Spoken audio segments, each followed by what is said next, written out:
Bonjour à toutes et à tous. Aujourd'hui, on se retrouve sur un développement All-in-One Photo 2023 sur cette photo, développement ici d'un hôtel que vous voyez au bord de la plage. Là, ce que vous pouvez faire, c'est partir sur un profil de caméra All-in-One standard, style standard, ou bien vous avez aussi différents types de profils de départ avec lesquels vous allez pouvoir travailler. Ceux de All-in-One sont vraiment pas mal pour travailler. Vous avez aussi notamment ceux de votre caméra, d'accord, votre appareil photo, de votre APN. Ça peut être aussi une idée, comme vous le voyez là. Le neutre peut être aussi sympa, mais moi je pense que le All-in-One Standard va nous donner un bon point de départ. Deuxième chose, on a la possibilité de faire nos réglages en manuel hein, sans aucun problème, mais moi je vais le faire en AI Auto pour gagner un peu de temps, pour voir le premier G. Ici on a la différence avant-après. Je vous rappelle, quand vous avez la différence ici avant-après, vous l'avez sans correction d'objectif, d'optique plutôt. Et vous voyez un petit peu la petite différence. Ici, on a une autre possibilité. Soit on reste comme ceci au niveau du réglage de base du développement, ou soit on utilise ce petit curseur ici, automatique, comme vous voyez là, qui nous permet de régler notre développement ici qui a été fait en AI Auto. D'accord? Juste comme cela. Vous voyez, c'est une possibilité. Et ça vous permet de faire un petit réglage encore plus fin ici au niveau du développement. Alors bien sûr, ce que je peux faire aussi, c'est revenir et tirer un peu plus au niveau des ombres, ou pourquoi pas tirer le curseur des tons moyens. On peut cliquer tout simplement ici et appuyer sur la molette de la souris. Vous voyez, on a des réglages un petit peu plus fins comme ça quand on fait slider, hein, qu'on fait glisser par contre ce curseur que vous voyez là, ou vous pouvez le faire manipuler, bon, comme il se doit ici. Vous voyez qu'on a cette possibilité-là. Une fois qu'on touche un des curseurs ici, vous noterez que le curseur automatique disparaît puisqu'on n'aura plus l'application de l'automatique ici, bien sûr. Comme je vous l'ai dit, vous vous mettez soit en automatique et vous faites un petit réglage des curseurs avec ce petit glissage ici du curseur ici automatique. Vous trouvez pourquoi pas cette méthode-là qui peut marcher très bien. Après, vous reprenez la main tout simplement de votre édition. Si vous trouvez que par exemple ici en fin de course, c'est beaucoup trop développé, vous pouvez revenir ici en arrière, reprendre un petit peu tout cela bien sûr. Mais comme je vous l'ai dit, allez à fond, juste comme cela. Et après, faites votre propre réglage, juste comme cela. Vous pouvez revenir ici avec les tons clairs. On peut tout simplement revenir avec l'exposition, baisser un peu l'exposition, ça peut aussi donner une certaine aide. Et vous arrivez sur ce résultat-là qui est pas trop mal, comme vous voyez là. On peut garder cette base-là et après on peut jouer avec des ajustements locaux. Pourquoi pas, ça peut être aussi une idée dans cette chose-là. N'oubliez pas qu'on peut intervenir ici avec les niveaux. Les niveaux, ce qu'on peut faire ici aussi, c'est qu'on voit que ça colle sur le point noir. On va prendre ici les noirs qui sont ici juste comme ceci et on va interagir après sur le contraste. Vous allez voir juste après comme cela. Moi, ce que je préconise de faire, c'est bon, d'être vraiment au bord ici de ce point noir, de laisser un petit peu de marge ici sur la droite forcément, parce qu'on a ce nuage qui est super intéressant qu'on va essayer de faire ressortir. Regardez, il suffit tout simplement de baisser un peu le curseur ici pour enlever la brume atmosphérique avec la brume. On a déjà un détail qui est super intéressant ici avec cette photo-là. Bon. On a le curseur de structure qui peut être aussi intéressant, comme vous le voyez là, ça va vous ajouter des micro-contrastes ici, surtout au niveau des tons moyens. On a déjà quelque chose de relativement intéressant, mais soyez prudent, vous voyez, avec ce curseur de brume atmosphérique, de ne pas trop le baisser, vous voyez, ça va donner des choses assez ahurissantes ici au niveau des halos. Vous voyez qu'il y a des halos lumineux qui commencent à se former là. Bon, ça à éviter bien sûr, donc soyez prudent avec ce curseur, donc utilisez-le avec prudence, voilà. Juste comme cela. On peut revoir aussi le curseur d'exposition si on le souhaite. Voilà, on va regarder cela comme ça. Troisième chose qu'on va faire ici, bien sûr, vous vous en doutez bien, on va utiliser la balance des blancs. Alors on peut se mettre en automatique. Vous allez voir que ça va sensiblement changer, c'est léger bien sûr. Mais là, comme on va rentrer dans un mode assez créatif, que je vois que ce nuage est relativement assez intéressant à en faire ressortir, on va essayer de réchauffer un peu cette ambiance, légèrement comme cela. Et on va ajouter une petite teinte, un petit soupçon de magenta, pas trop, voilà. Pas trop en abuser non plus, mais il faut la juste mesure, voilà, ce qui n'est pas trop mal. On va quand même aller dans quelque chose pour aller vérifier notre photo. Vous avez ici le petit outil pour faire les retouches et on a ici visualiser la poussière. Visualiser la poussière, vous allez remarquer, ça va passer dans un mode assez, on va dire, violent au niveau de l'image, mais ça nous permet de voir les petits spots que vous voyez là, hein, les petites taches de capteur, juste ici. Alors, on gagne du temps avec ce logiciel, il suffit juste de cliquer ici, vous cliquez une deuxième fois là, et vous voyez qu'en 2 minutes, c'est fait. C'est relativement rapide, on clique sur terminer et vous voyez que là on est tranquille. Bon, bien sûr, là il y a un petit truc ici, on peut revenir sur l'édition de cette chose-là. Si vous décidez de prendre un autre point, vous pouvez le faire aussi également sans aucun problème, hein. Si vous souhaitez prendre ce point-là, vous pouvez prendre ce point-là. Vous voyez que là, ça passe sans problème, bien sûr. Appliquer quelque chose de local, de localisé sur notre photo aussi également, ça peut être intéressant. On peut travailler sur notre ciel, on peut travailler sur pas mal de choses. On peut utiliser notre Super Select AI. Nouvelle chose qui a été appliquée dans ONE1 bien sûr, vous avez des segmentations ici au niveau de la photo qui sont en train de se faire pour aller sélectionner certaines parties de l'image. Alors, sachez une chose, ça on va mettre les choses aussi au clair.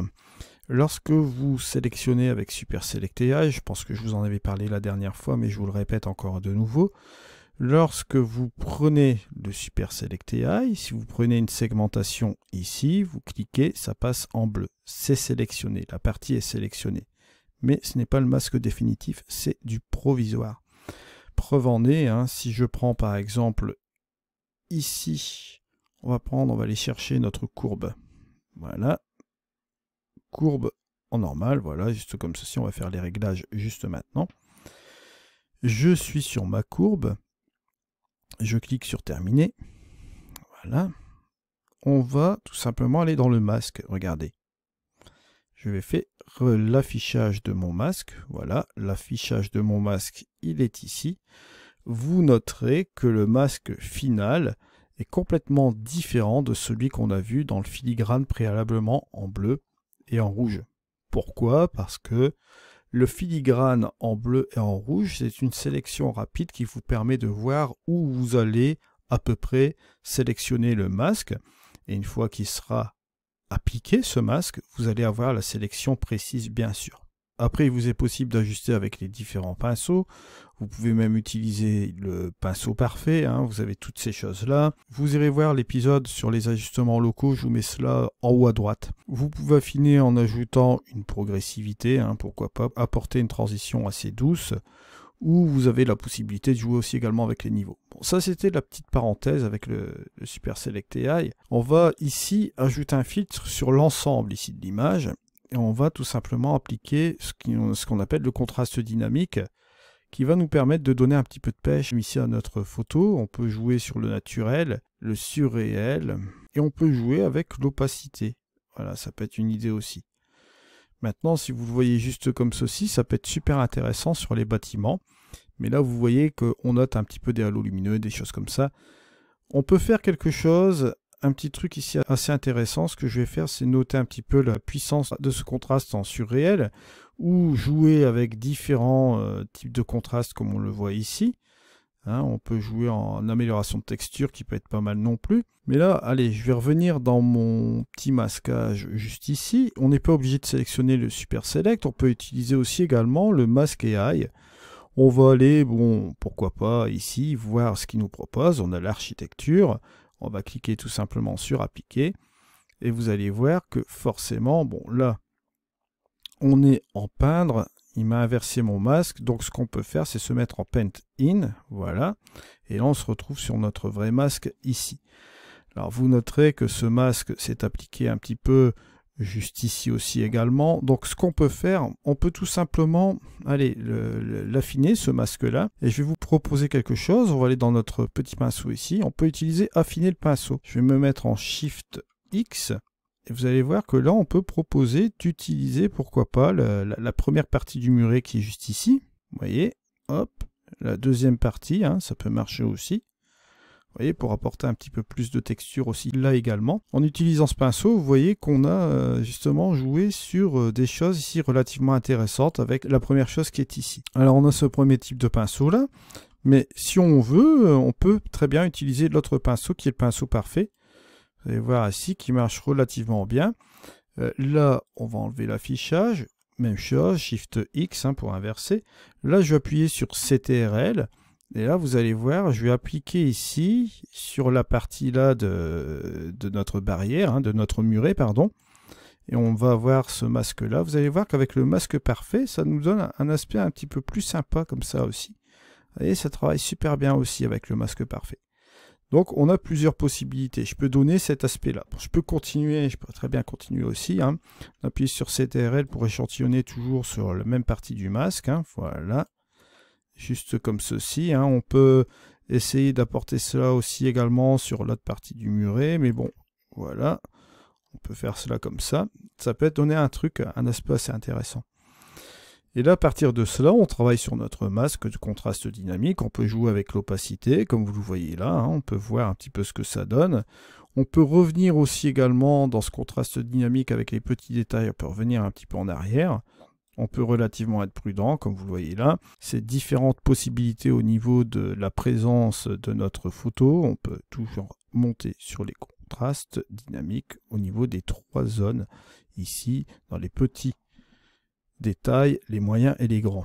Et là, si vous faites votre différence avec le avant et le après, vous voyez qu'on note une certaine présence ici sur notre photo, qui est quand même pas mal. Mais on a ciblé tout simplement les éléments qui nous intéressaient ici. Et j'aime bien cette ambiance assez particulière avec cette photo, c'est-à-dire que j'aime beaucoup la petite brume atmosphérique qu'on a quand même là. On l'avait réduite préalablement avec le petit curseur de brume à -4. On pourrait, pourquoi pas, accentuer pour enlever encore davantage cette brume atmosphérique.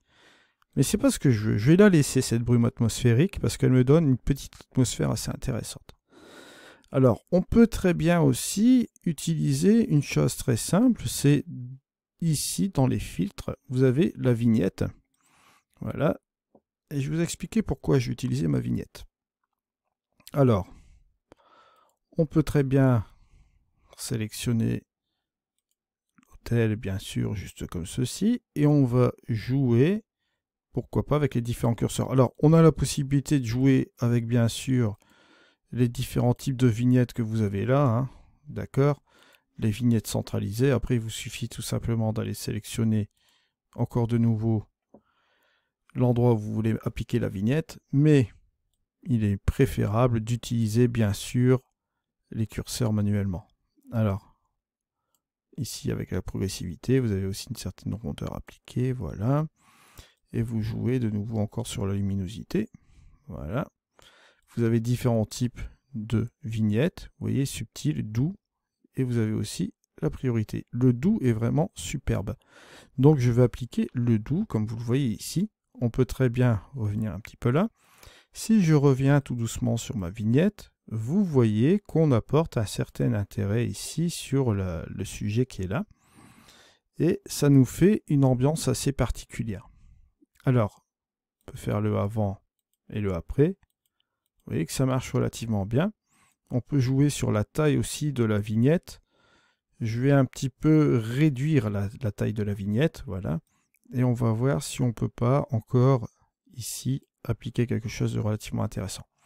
Alors pourquoi je fais ça? Vous allez voir ici que c'est relativement facile et ça fait gagner du temps. Lorsque j'enlève la vignette, on a cette photo qui est juste comme ceci. On voit très bien que notre sujet qui est ramené là, sans aucun problème. Mais en appliquant la vignette, bien sûr, ça nous ferme un peu et ça nous isole le sujet. Ça nous donne toujours cette certaine présence ici qu'on a dans la brume atmosphérique. Ça l'assombrit un petit peu, ça nous laisse l'ambiance un petit peu de ce nuage qui est relativement intéressant. Donc si je fais ma différence, regardez, entre le avant et le après, vous voyez que là on note une certaine présence et on garde un petit peu cette atmosphère avec cette petite brume atmosphérique qui est vraiment pas mal dans cette image finalement. Alors on va garder cela bien sûr. On garde notre vignette ici, mais avant de l'appliquer, cette vignette, parce que ce sera la finalité de la chose ici, ce que je vais faire, c'est que je veux un peu apporter un peu de présence ici au niveau de ma photo. Alors la vignette, on la garde pour après, elle est réglée, d'accord, seulement pour la fin. On va aller dans les ajustements locaux, juste ici. Et je vais voir si je ne peux pas apporter quelque chose qui peut me ramener encore davantage ici à mon sujet principal ici, surtout au niveau de ces amas d'herbes que vous voyez ici. Première chose qu'on peut faire, employer le Darken. Vous avez le Lighten. Bon, le Darken, vous connaissez un petit peu le principe du Dodge and Burn. On va agrandir un petit peu notre pinceau, bien sûr. On va jouer même avec l'opacité. Et vous allez voir qu'ici, ce qui est relativement intéressant dans One, c'est qu'on peut jouer aussi avec les modes de fusion. On va s'amuser aussi également avec cela. On va faire un marquage ici au niveau de cette photo-là. Ce qu'on va faire, c'est hop, ici, c'est assez grossier ce démarquage. Donc ce qu'on va pouvoir faire, c'est aller directement dans les modes de fusion. On va sélectionner ici un mode de fusion et on va aller sélectionner. Je vais prendre le Dodge Couleur et vous allez voir que ça va être relativement intéressant. Parce que là, vous allez voir ici, je me suis mis en exposition négative. Normalement, bon, ça assombrit, mais avec l'effet de Dodge Couleur ici, vous allez voir que ça va nous donner un petit peu plus de choses, de relief ici à la photo, de luminosité aussi également.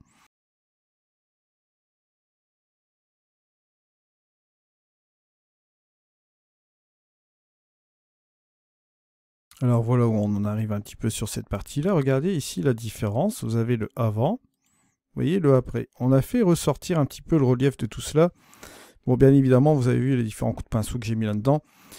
Là, il est clair que ça fait un truc assez violent quand on commence à faire un avant-après. Bien qu'on a une atténuation avec le mode de fusion qu'on a utilisé en Dodge Couleur, vous pouvez toujours, regardez, jouer avec l'opacité. C'est ce qu'on va faire ici.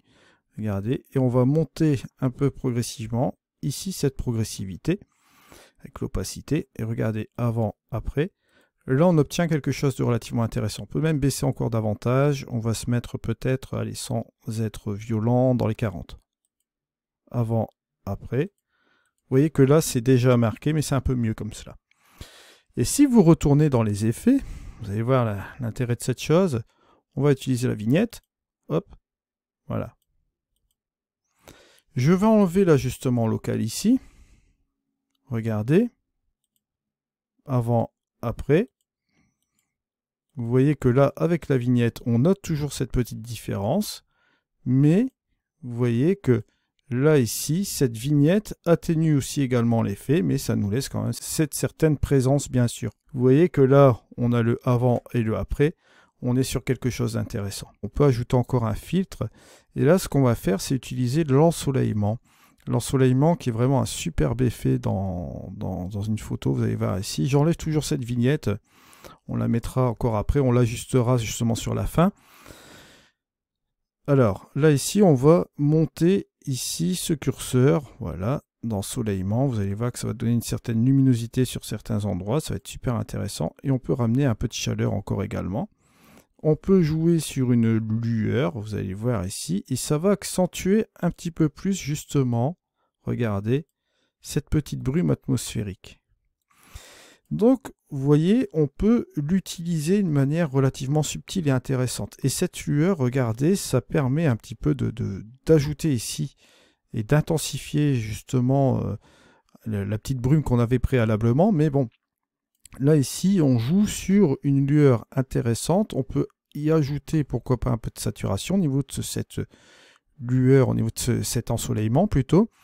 Et on peut revenir sur le montant. Bon, là, on va ici voir un peu l'ensemble. Hein. C'est tous des petits réglages, des petits ajustements à faire, comme vous le voyez là. Vous voyez ici. On est sur quelque chose d'intéressant. Regardez ici la différence avant-après. On va rajouter la vignette. Regardez, hop. On a quelque chose qui marche relativement bien ici. Ça marche vraiment très très bien.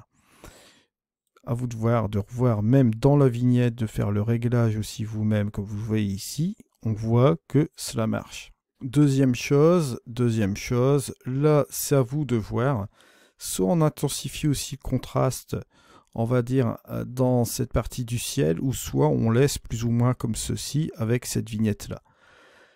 On a aussi ces petits passants-là, j'hésite à les enlever ou à les laisser, mais je vais les laisser ici, ça fait un petit mouvement comme vous le voyez là, ça ramène un petit peu de dynamisme ici à la photo, ça fait un truc pas mal non plus. Et là vous voyez que on a cette petite ambiance avec cet hôtel qui est juste ici et cette petite atmosphère avec les nuages et bien sûr le reste de la photo comme ceci. Après, on a aussi la possibilité, vous voyez, on a des petites choses qu'on pourrait enlever aussi également là. On va aller dans notre photo aussi, dans notre chose d'ajustement. On pourrait très bien utiliser la gomme magique qui marche aussi relativement bien. C'est un outil de retouche pour effacer qui marche bien. Voilà. Voilà. Et on a ici cette petite partie qui est là qu'on va pouvoir enlever.